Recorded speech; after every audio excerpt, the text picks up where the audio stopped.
Okay, we're going to see how this goes, all right? Listen, it's been a moment since I have been with you, and I'm just excited about being able to connect with you in this venue. I want to talk to you today about being unstoppable, of course, because that is what I always want us to be. I want to encourage us to always be unstoppable. We can do all things. I want us to remember that. But as we have been going through this virtual season, I want us to know it's not going to change, really. I mean, the pandemic is going to pass. It will pass, but we are not going to go back to the way things were before the pandemic.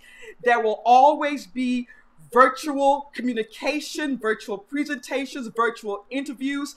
And my passion is to make sure that you show up the best way possible, to make sure that you are showing up the best way possible. So many of you know that I am a full-time pastor of the St. Matthew's Baptist Church. I'm also an adjunct professor with the City University of New York, where I teach multicultural studies, but I also have my own business where I teach corporations and I train and facilitate discussions around multicultural spaces, helping organizations understand the diversity, that equity, inclusion, that is not just profitable, but it's just good for business. It's just the right thing to do.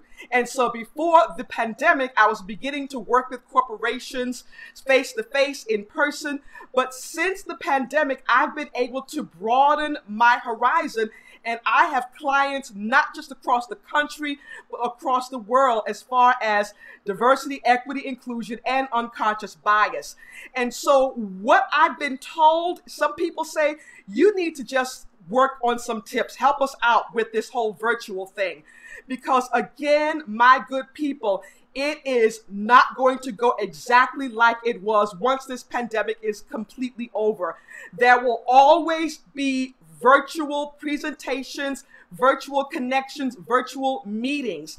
It just makes good sense now for individuals. So I want us, I want us to show up as best as we can. So this video is for my students. I'm teaching a class this semester, summer semester at York College, a communications course. I'm teaching my students oral interpretation. So this is for them. This is for my church members who come on a regular basis. And you know, we've been having virtual church every Sunday, but also on Wednesdays. But many of my church members have other virtual communications and meetings and interviews. Yes, people are being interviewed virtually now. So this is for them, and this is for you. This is for you. If you want to up your virtual connection, this is for you. And so if you need to understand how to mute and unmute, this is not for you. That's preschool. Unmuting and muting, doing the video on, video off, that is preschool. We're going to elementary school now. We're going to take it up a little notch. And so I just have 5 virtual presentation tips for you. Again, whether you are presenting for an interview, whether you are meeting, whether you are a minister and you are doing your Bible study, or whatever it is, these tips are for you, So the first thing that you want to make sure that you do is check your background. That is the first thing that you want to do. You want to check your background. Now, I shouldn't have to say this, but I guess I do, because I've seen all sorts of backgrounds that have been distracting.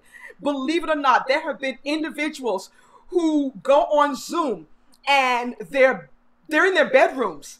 And we're not talking about a bedroom that you see in Good Housekeeping or in some other sort of home magazine. We're talking about unmade bed. We're talking about clothes all over the place. We're talking about partners who are still in bed. Yes, partners who are still in bed in the background.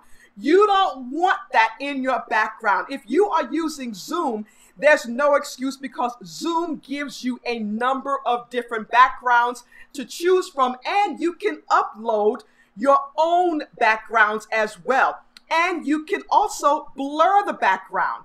I do a lot of traveling up and down the East Coast, and I carry with me a portable green screen. If those of you who are going to be doing communication, virtual communication on the regular, like I mentioned, I am a certified virtual presenter. I have my certification in presenting virtually. Those of you that are going to be doing this on the regular, you might want to invest in a green screen. You can get them for Amazon for little or nothing. And what is a green screen? A green screen is just what it says. And if you don't have a green screen, you might have seen when you put the Zoom on the virtual background, it looks like people's hands are going through space or something or other like that. And you can see little portions of them in the background, their real background. The green screen prevents that. Let me show you what mine looks like. My green screen. So right now you see the wood background in back of me, but really I have a green screen in back of me. This is what it really looks like. But what I have, I can change it up at the drop of a dime. Also, if I am presenting professionally with one of my clients, what I will do is I have another screen that I will use. And this is my professional screen that I oftentimes use when I'm working with clients. So check your background. If you are not going to be doing this on the regular and working with clients or customers or teaching, if you're teaching, I recommend it as well. But make sure that you are checking your background, that you don't have anything that's distracting in your background. So that's number one, check your background. Number two, check your energy. Check your energy. These are virtual presentation tips. I think I'm pretty energetic. I'm told I'm pretty energetic. But, you know, if you are going to be teaching something or talking about something or preaching about something or facilitating about something or moderating something, you're probably going to be or should be excited about it, or else don't do it. Either do your best or don't do it at all. And so if you're doing your best and you're excited about what you're doing, you are checking your energy, checking your energy. And so that doesn't mean just all the time being happy. Perhaps there's an issue that you need to really make sure that your connections are feeling strongly about. Maybe it's social justice, or maybe it's human rights, or whatever it is. So it's not always something that you're going to be smiling and happy and peppy, but there's sometimes that you're going to be indignant about some things. And so you want to make sure that you check your energy so that you are able to communicate with your audience, your virtual audience. Again, these tips are for my students I'm teaching this summer, for my church members, okay? For any of you, colleagues, check your energy, check your background, check your energy. Number three is check your lighting. Check your lighting. Now, many of you know that I've been doing live presentations on Facebook back in 2017, 2016, when Facebook first came out with Periscope. I don't know if you guys remember Periscope. I was doing live presentations, and I didn't always have professional lighting. Like I said, now I do this. This is what I do. I do this on Sundays with my church. I do it on weekdays.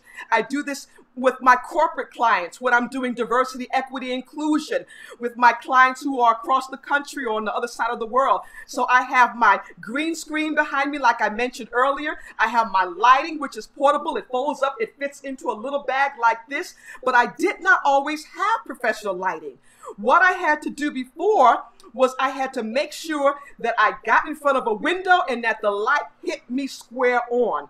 I wanted to make sure that I was well lit, okay? And so you want the light to hit you, whatever light, whether it's artificial lighting, a lamp, whether it is sunlight at a window, you want to set up so that it will hit you where you are, your face. You don't want the lighting behind you. If the lighting is behind you, it's going to cast a shadow and people will not be able to see you clearly. And if they won't see you clearly, that means that they will not be able to communicate, or rather to obtain and get what you are saying. You will not be able to communicate with them very well, because we know communication is not just you speaking, but if you are presenting virtually, communication is you showing up. And so there's no use in showing up if people can't see you. No use in showing up if people can't see you. The next thing you want to do is, after checking your lighting, is to check your work. Check your work. What do I mean? If you are presenting, you might have a PowerPoint that you're doing. Go over that in advance and make sure everything is working as it should. Make sure you don't have any typos. Make sure you've already presented to yourself or to someone close to you so that you can check your work. If it's not PowerPoint, I have these pop-ups that are here. I had to make sure I went over these pop-ups for you. Checking my work. We want to make sure that we're doing that. And finally, last but not least, check your mirror. Check your mirror. You want to make sure that when you do go on, that everything is as it should. I keep on my desk a small mirror. I keep on my desk a small mirror to make sure that when I'm going on, everything is not looking crazy. I'm not some big superstar where I have people blotting my nose and making sure my hair is all right. I don't have that. I've got to look out for me so that I can remain unstoppable. And I want you to remain unstoppable also. When you are checking your mirror, you want to make sure that your eyes are able to look forward into the camera. So it's not just a physical mirror, but it's also the camera as well. And if you have a laptop, let me show you. I'm looking at a desktop here. I have my desktop, but I also use my laptop, which is what I used prior to doing this professionally. You want to make sure that your laptop is eye level. Eye level. And that might mean getting some boxes or something to make sure that it's raised up. Before I started doing this professionally, like I said, I had to make do. I had to make do. I had shoe boxes. I had books. I had all sorts of things, and I would prop them up on the table so that my camera could be eye level. Now I travel with a laptop riser. I got this from Amazon, and maybe I'll put this in information about this in the chat area later for you. But my laptop fits nicely on top of this, okay?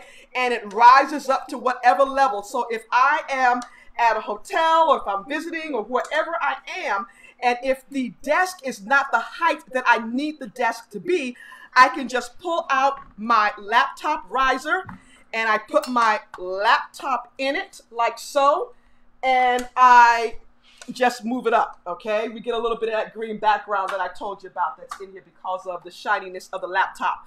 But you understand what I'm saying, hopefully. I want us to make sure that, you know, I really am so encouraged by you, and I want to encourage you to be the best that you can at whatever it is. All of us, for all of us to be the best that we can at whatever it is that we're doing. And we are not going to go back to exactly the way things were. You're either going to be interviewing online, virtually. You're going to be meeting with people online. You're going to be presenting. You're going to be changing the world online, virtually. And I want us all to grow together and be the best that we can be. Listen, this has been my first unstoppable moment, and I am so pleased to share this moment with you. My name is Dr. Lisa, and it is my passion to encourage you to always, always remain unstoppable. I'll see you next time.